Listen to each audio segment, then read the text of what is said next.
Voilà, bonsoir à tous. Bienvenue à cette cinquième soirée Mieux vivre à deux. Notre thème d'aujourd'hui sera la sexualité, évaluer notre satisfaction.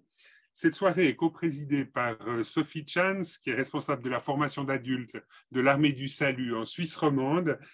Et je la présiderai, en tout cas en partie, moi aussi, qui suis donc Serge Kahn, responsable de la formation d'adultes dans la FRE, la Fédération romande d'églises évangéliques. Virginie et Christian Reichel, vous êtes des nôtres, bienvenue. Super que vous soyez là et puis que, voilà, on espère en tout cas du point de vue informatique que tout roule et que tout se passe pour le mieux. Je rappelle que vous êtes pasteur et conseiller conjugaux dans le cadre d'un cabinet de conseil conjugal qui s'appelle Antenne Couple et que ce cabinet se situe à Lausanne et qu'on a vraiment l'occasion de faire toute cette série en votre compagnie et de découvrir la richesse de ce que vous avez écrit, mis à disposition en matière de formation pour les couples. Alors, il y a toujours cette petite remarque. Si jamais vous aviez des ennuis techniques, la vidéo que nous allons diffuser, elle est disponible sur le site du Free College. Il y a une page qui s'appelle Couple. Et puis, sur cette page, vous trouvez en fait toutes les vidéos qui ont été réalisées en son temps avec Dieu TV et que Christian a animé. Notre soirée va se dérouler de la manière suivante. On va invoquer la présence du Seigneur, on va prier. C'est une soirée qui se fait dans un cadre chrétien. Ensuite, on verra la vidéo, la numéro 5, donc la sexualité, évaluer notre satisfaction. Je rappelle qu'elle a été réalisée il y a de ça quelques années. Et puis, nous aurons ensuite un peu un temps de discussion avec Virginie et Christian. On a préparé quelques questions. Et puis, ce sera ensuite aussi une opportunité pour vous d'intervenir, de vous manifester, soit oralement, de manière directe, soit alors via la rubrique discuter, afin de poser toutes les questions que vous auriez autour de la thématique de la soirée. On essaie de viser 21 heures pour terminer parce que finalement, on a l'impression que l'essentiel de la soirée se déroule après, chez vous, en reprenant la fiche de travail et en essayant de remplir les questionnaires qui vous sont proposés. Vous proposez tout simplement de prier le Seigneur. Seigneur, nous voulons te remercier de pouvoir tout à nouveau constituer une petite communauté de discussion et de réflexion, que vraiment ta présence puisse se manifester au travers de cette soirée, à la fois au travers de ce que nous allons échanger, mais aussi dans ce qui sera discuté à deux ou réfléchi en solo, chacun chez soi. Nous avons vraiment, Seigneur, pour cette soirée, besoin de la présence de ton Esprit Saint et merci de nous conduire et de nous renouveler chacune et chacun. Amen.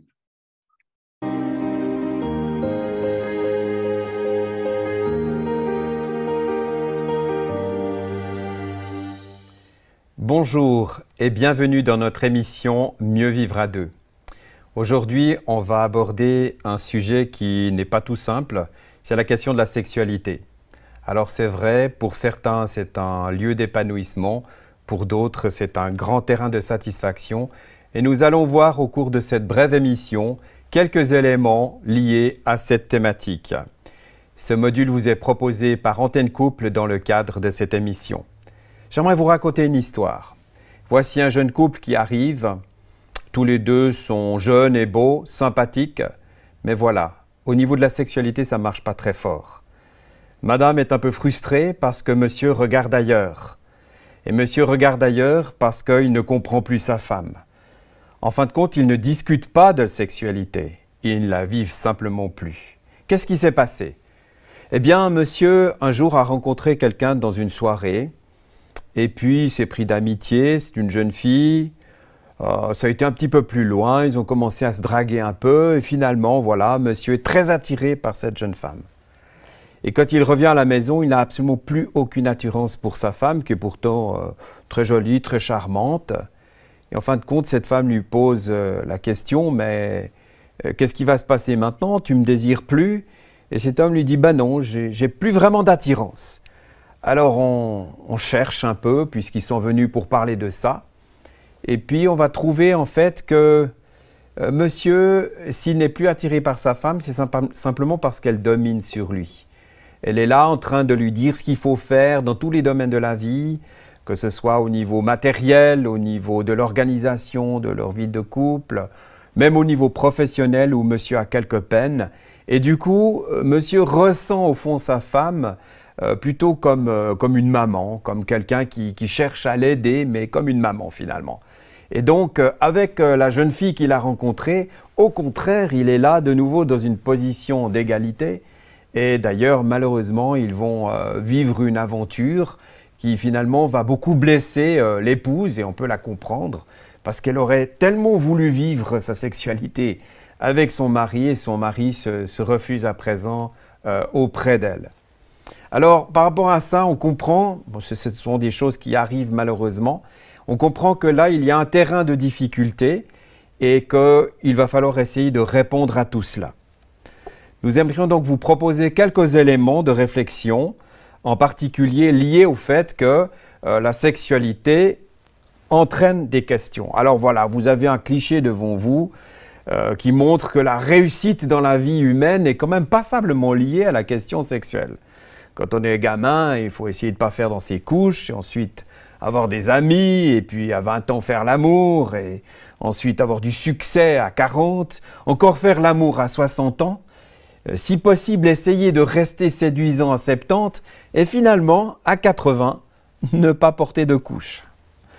Voilà, c'est un petit gag, mais effectivement, ça montre bien que notre vie est bien remplie sur ces questions liées à ces questions de sexualité.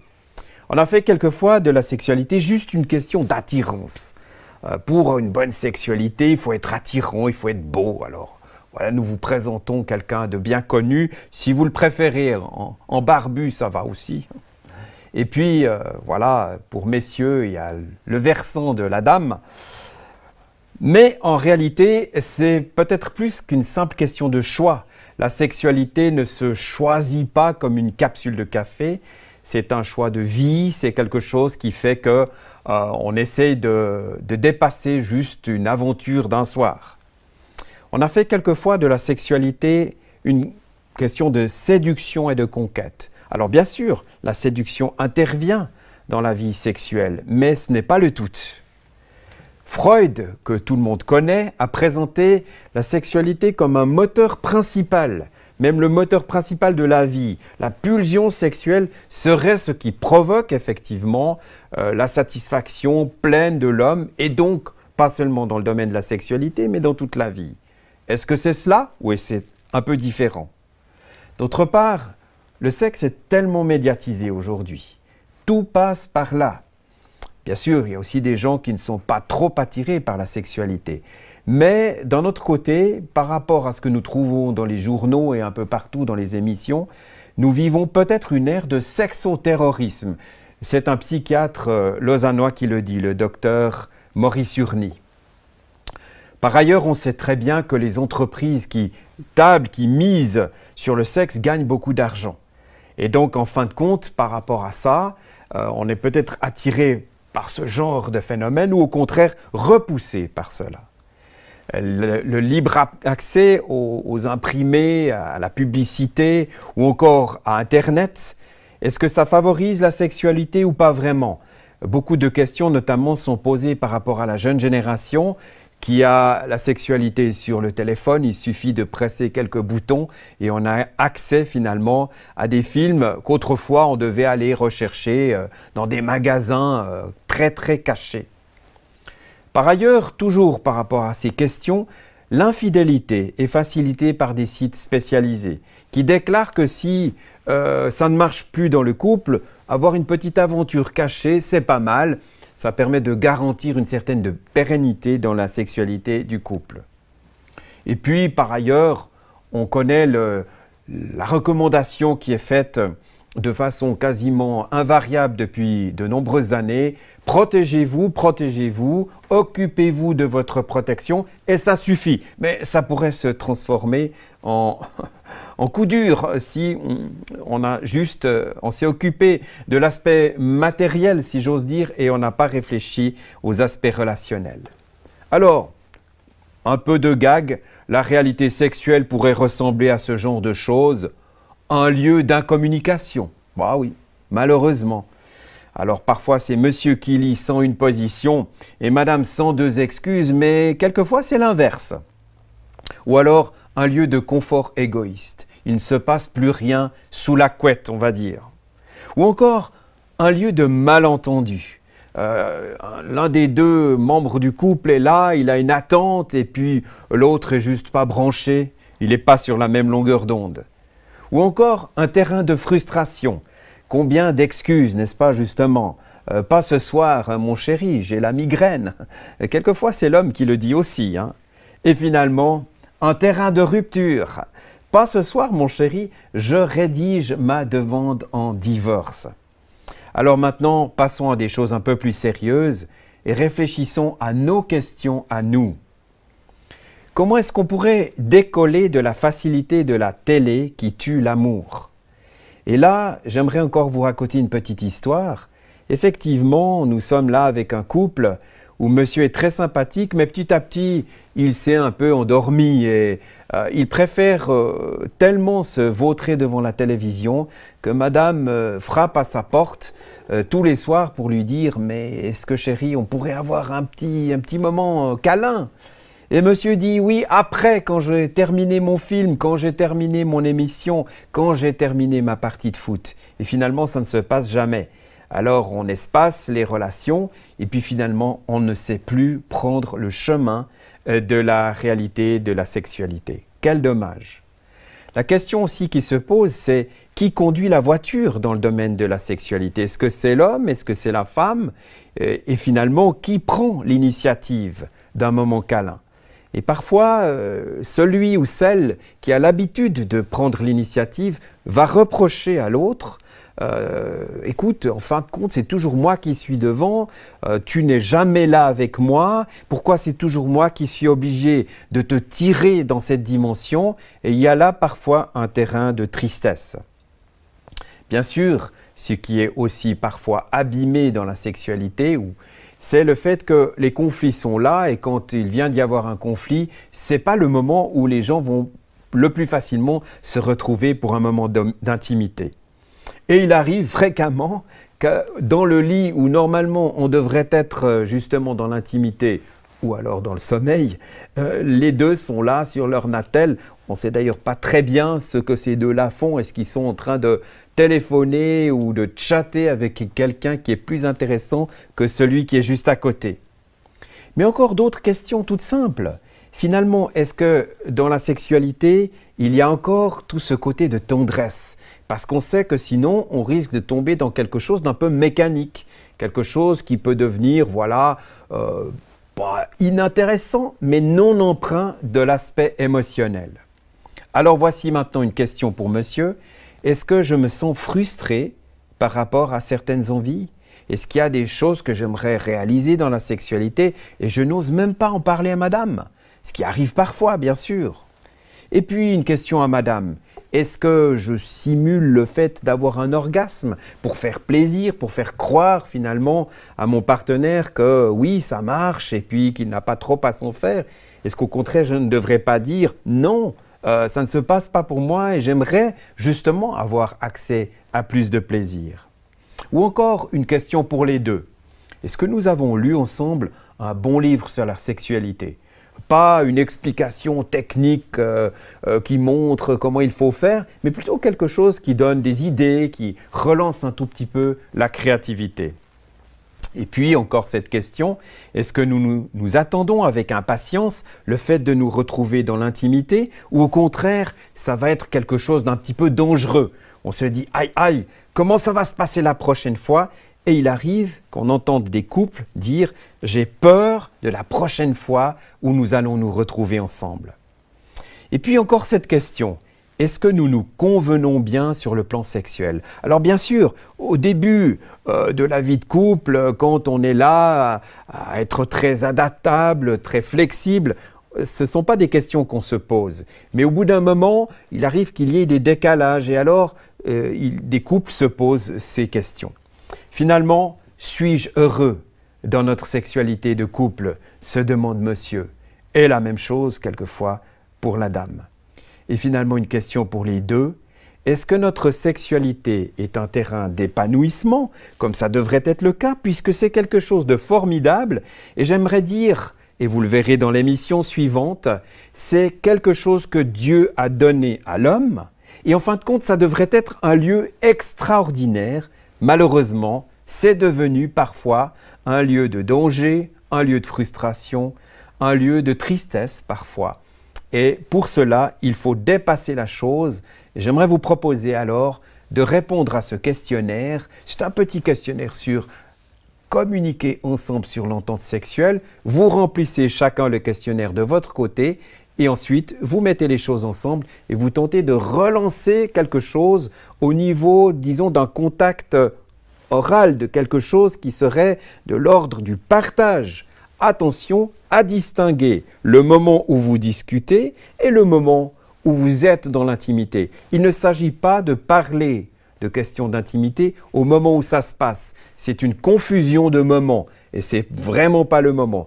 Ma proposition est donc plutôt que vous preniez le temps de discuter et puis que peut-être dans 2 ou 3 jours, vous vous retrouvez pour votre moment d'intimité. Alors à vous de jouer. Ce questionnaire est à votre disposition. Et j'aimerais vraiment vous souhaiter un bon partage à ce niveau. Finalement, j'aimerais vous souhaiter un bon échange sur cette question difficile, mais merveilleuse aussi de la sexualité. Et à bientôt.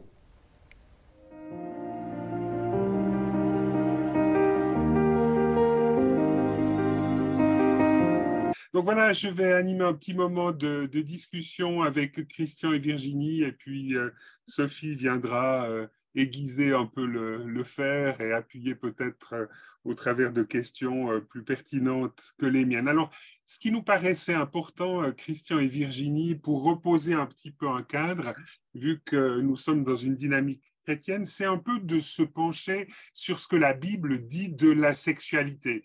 Alors là, il y a quelques idées qu'il faudrait essayer de balayer. Christian, quelles sont ces idées? Alors effectivement, quand j'ai revu cette vidéo, je me suis dit, oula, il y a plein de choses que je dirais pas autrement aujourd'hui, mais disons avec peut-être un petit peu plus de finesse, et puis en mettant plus d'accent justement sur la question que tu viens de poser. C'est-à-dire finalement, de façon spirituelle, si j'ose dire, si la sexualité comporte un élément spirituel, mais je le crois, comment on peut considérer ces choses avec un œil nouveau, un angle nouveau. La réponse, elle est quand même déjà à trouver dans la parole de Dieu, dans la Bible. Il y a ces éléments qui sont liés au fond au début de la création, où ça, on l'a déjà dit dans d'autres moments d'échange ici à l'écran. Il y a cette création de l'homme et de la femme, du couple, et ça inclut d'ailleurs immédiatement le côté de la sexualité puisqu'il est parlé de procréation. Et là, au fond, on entend quelque chose et qui est assez pur, assez beau, assez vrai. On sait d'ailleurs aussi que l'homme et la femme se baladent nus dans le jardin d'Éden. Et donc, en réalité, il y a tout un tas de facteurs qu'on pourrait analyser un petit peu plus dans les détails, mais qui montrent que la sexualité était bonne. Et d'ailleurs, on pourrait même s'interroger par rapport à la notion de plaisir. Pourquoi finalement le Créateur a mis en place le plaisir de la sexualité? C'est que s'il n'y avait pas eu de plaisir, il n'y aurait peut-être pas eu d'accouplement, tout simplement. Ça n'aurait pas été intéressant en fin de compte. Si ça avait été uniquement un aspect mécanique lié à la procréation, c'est ça finalement qui serait peut-être ressorti. Mais là, Dieu met en place un projet qui peut-être a été abîmé effectivement par la chute, qu'on appelle aussi la rupture avec Dieu. Mais en attendant, c'était un bon projet. Et j'ajoute tout de suite que l'Église a vraiment abîmé cela, au fond, assez rapidement.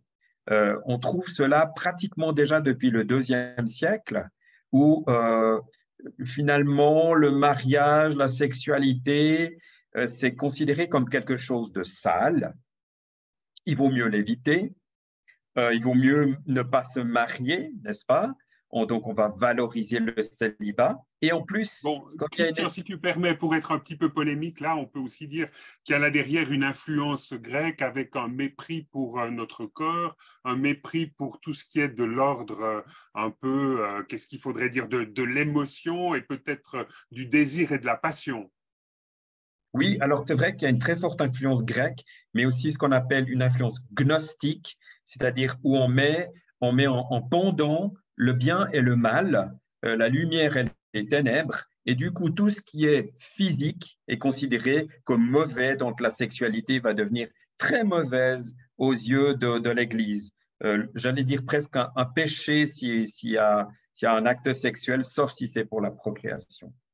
Alors, ce qui est intéressant de voir, c'est qu'il y a des textes bibliques aujourd'hui qu'on retravaille et qui sont particulièrement valorisés pour souligner le côté très positif de la sexualité. Alors, tu en as mentionné un tout à l'heure, les différents récits des origines, mais on peut penser aussi à d'autres textes du Nouveau Testament. Et quels seraient ces textes, à ton sens?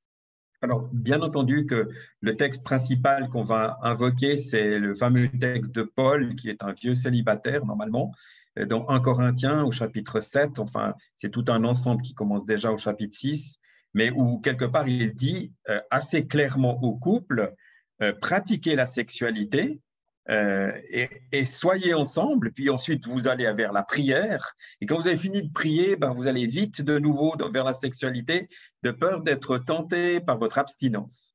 Alors là, on a quand même pas un commandement, mais quelque part une idée que ça fait partie effectivement de la vie du couple normale.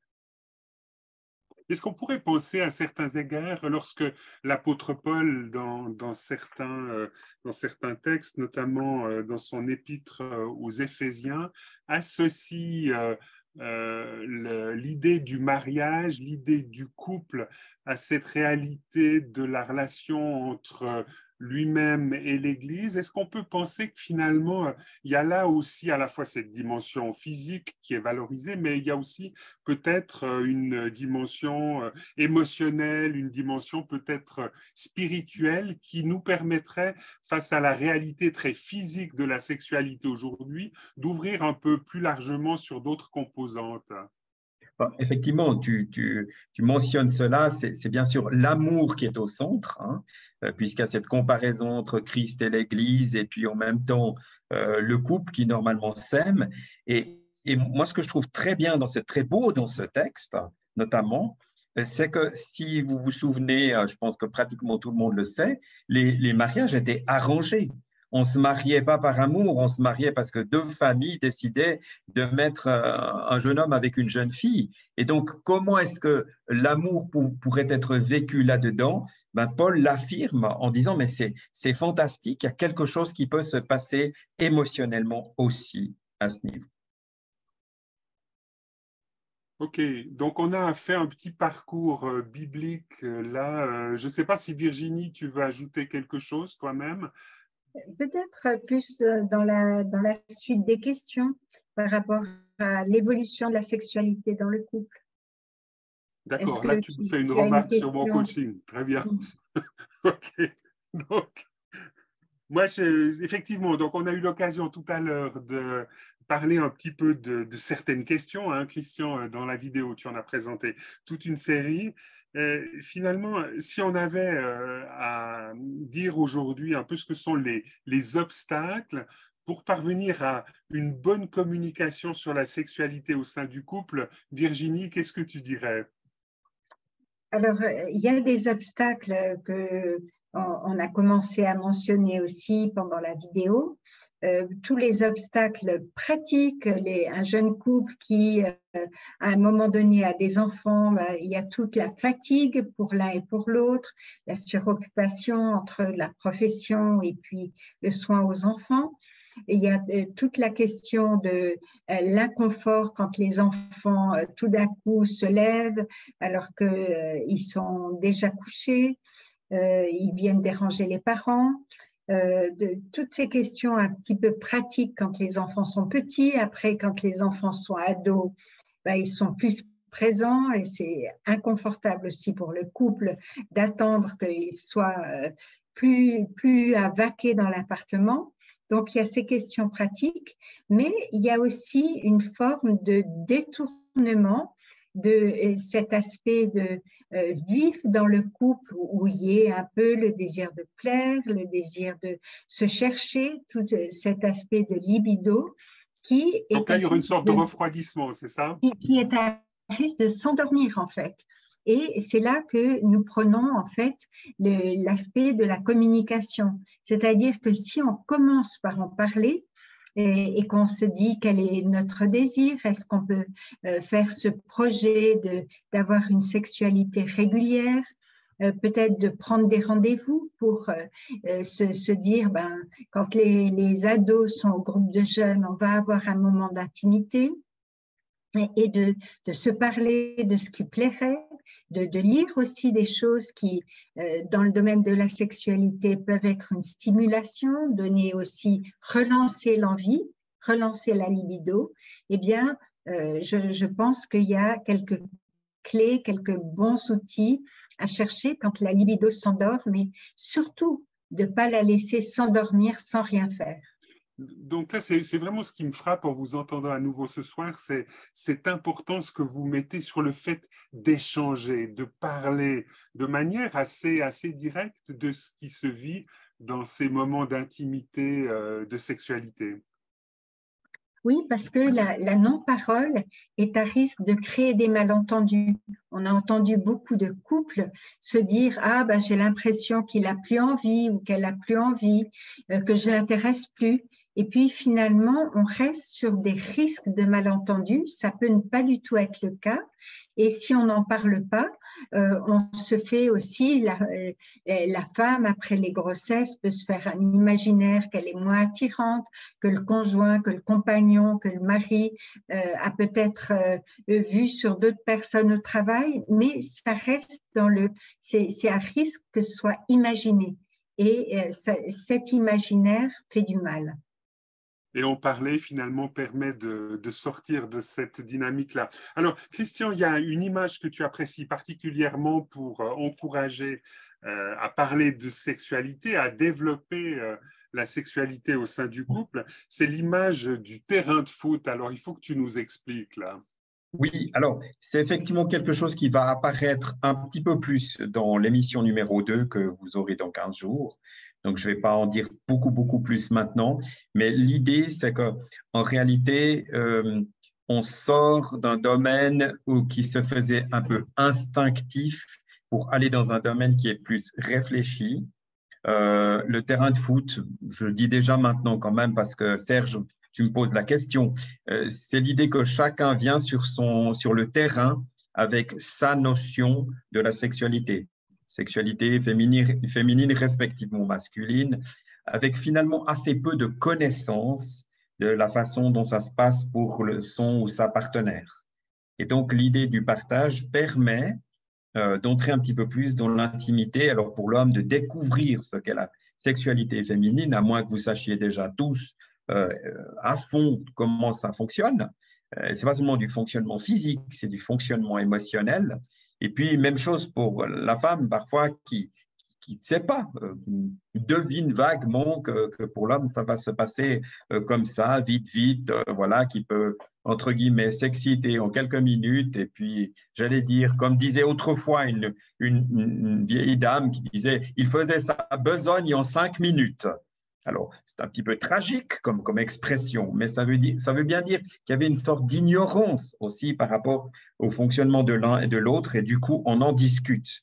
Ça, c'est un peu le terrain de foot, mais je le préciserai encore davantage lors de la prochaine émission. Juste avant d'ouvrir aux questions des participants, Christian et Virginie, pour vous, finalement, si vous aviez à dire ce qu'est une sexualité réussie, c'est quoi ? Alors, je vais répondre, puis ensuite je laisse Virginie, puisqu'on n'a peut-être pas la même entrée sur le terrain de foot. Moi, je pense qu'une sexualité réussie, c'est quelque chose qui se renouvelle régulièrement. C'est-à-dire ne pas en rester aux premiers émois que nous avions il y a 5, 10 ans, ou 20 ans, ou même 30 ans. Ça veut dire que c'est une sexualité qui doit être reconditionnée, revécue dans le sens réinvesti, où on prend le temps vraiment de refaire un bon projet. Et puis, ça signifie qu'il y a des étapes de vie où on est obligé de créer du neuf. Alors voilà, ça c'est quelque chose qui met l'accent plus sur l'aspect relationnel et notre évolution personnelle. On ne peut pas nier qu'il y a très vite une évolution personnelle chez chacun des partenaires et du coup, on a besoin de se réadapter constamment en fait. Ça c'est plutôt ma réponse, mais… Virginie, qu'est-ce que c'est qu'une sexualité réussie de ton côté? En effet, j'ai une entrée peut-être plus psychologique, plus féminine. Je pense que dans la sexualité réussie, il y a profondément cet aspect de respect l'un de l'autre et de connaissance l'un de l'autre, de connaissance de ce qui fait plaisir à l'homme, de ce qui fait plaisir à la femme, et puis aussi de respect des limites de l'un et de l'autre sans jugement. C'est-à-dire j'aime beaucoup la notion de ne pas dépasser ce que l'un et l'autre aiment dans la sexualité et avec l'encouragement mutuel à aller explorer des choses qui, peut-être, comme Christian le dit, qui sont nouvelles, qu'on ne connaît pas ou qui peuvent apporter un peu de piment. On aime bien la cuisine un peu pimentée. On pourrait dire que la sexualité réussie dans la progression des années, c'est une sexualité où on met un peu de piment.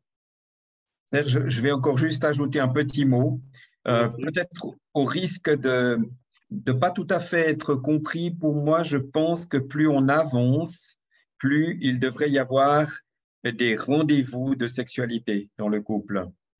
Ça ne veut pas dire que je suis contre le spontané.